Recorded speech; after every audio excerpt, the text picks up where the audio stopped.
Diuen que fa molts i molts anys, en un país molt llunyà, en un palau, hi hagué un rei que va voler casar la seva filla. El fet de que algú t'estigui llegint, t'estigui donant i hagi preparat la lectura, la narració d'aquesta història, deixa lliure i estimula i provoca la imaginació, la fantasia de cadascú per posar rostre. No? La veu sí que potser te la donem als actors, però el rostre dels personatges, la manera de fer, és una cosa que l'acabes posant tu, amb la qual cosa és tan gratificant, potser, o més, que la lectura individual d'aquestes mateixes històries. Tothom és susceptible d'escoltar una història, a tots ens agrada que ens expliquin històries, de fet ens estem constantment explicant històries els uns als altres, i jo penso que una cosa molt important que té la narrativa, la persona que explica sense elements externs, és que a l'hora que ens expliquen aquella història, a part de que la sentim, cada un de nosaltres, petits i grans, veiem aquella història i la veiem amb les imatges pròpies. I penso que és molt bonic, perquè aconsegueix que siguem els protagonistes de la història. Veig que no em té gaire consideració. Apreciat, amic. Faré la juguesca molt de gust si és aquest el seu desig. Si el fet de la narració oral existeix encara avui en dia amb tantes coses és precisament perquè ens acosta aquella essència que és l'explicar històries. La dota d'un embolcall i d'una forma completament contemporània, en el sentit del ritme que necessitem avui en dia, que estem acostumats al ritme televisiu, al ritme del cinema, no? Però sí que recuperant l'essència aquesta de l'oralitat i d'explicar històries. He descobert que llegir en veu alta a la gent crea un vincle molt especial. Ajudes a la persona que t'escolta, sobretot si la persona no pot llegir o no és per gust que no llegeix, no?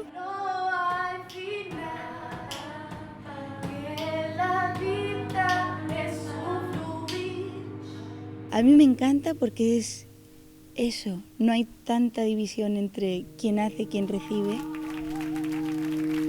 Y eso ofrece estar mucho más en contacto y al desnudo, porque en realidad es un compartir y un ofrecerse y un agradecer que haya alguien ahí tan cerca.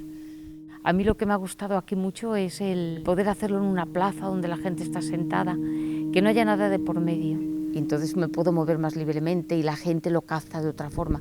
Es que es la voz humana, ¿no? Sin ningún tipo de cortapisa, es directo, directo.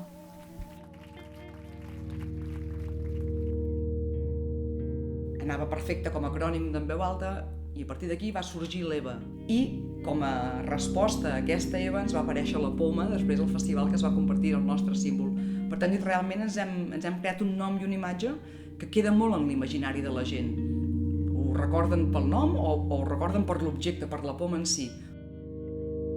Hi ha una tradició important que la gent que hi és perquè li agrada, està molt atent al que es fa, ho disfruta i t'ho fa disfrutant a tu. És molt agraït en aquest sentit, és molt maco. Hi ha una feina feta important aquí, perquè es nota que no és una cosa de 2 dies, sinó que porta anys ja. Hi ha un bon pòsit de gent.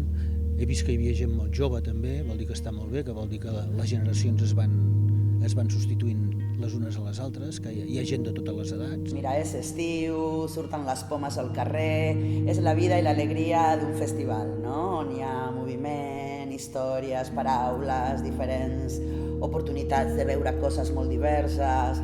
Home, això tot plegat és un goig, sincerament. No hi ha res que tingui un sol ús, una sola manera de veure's. En el tema dels espais és exactament igual. No hi ha espais únics per a una sola acció. I a més el títol que li hem posat dins el marc de l'EVA per mi és molt significatiu. Per viure al cementiri no cal morir-se. És un espai on s'hi poden anar a fer moltes més coses. Tots els espais són bons. A tot arreu hi ha la paraula. Quan ens comuniquem pel carrer, quan ens comuniquem en un bar, ja estem explicant històries. Per tant, ja són un marc no professional, diguéssim, però on sí que hi ha esdeveniments. I nosaltres el que fem és agafar aquest fil dels esdeveniments que ja existeixen per portar-hi les arts escèniques. Jo crec que, curiosament, donem un input a la gent d'aquí per conèixer la nostra història per mig de les cançons, de les històries que nosaltres contem.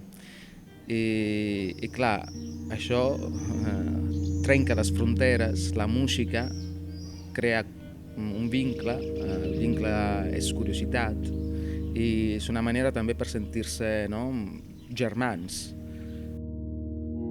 Quan escoltem, cadascú rebem allò que estem preparats per rebre o allò que segons l'edat i l'experiència vital que hem tingut podem arribar a copsar.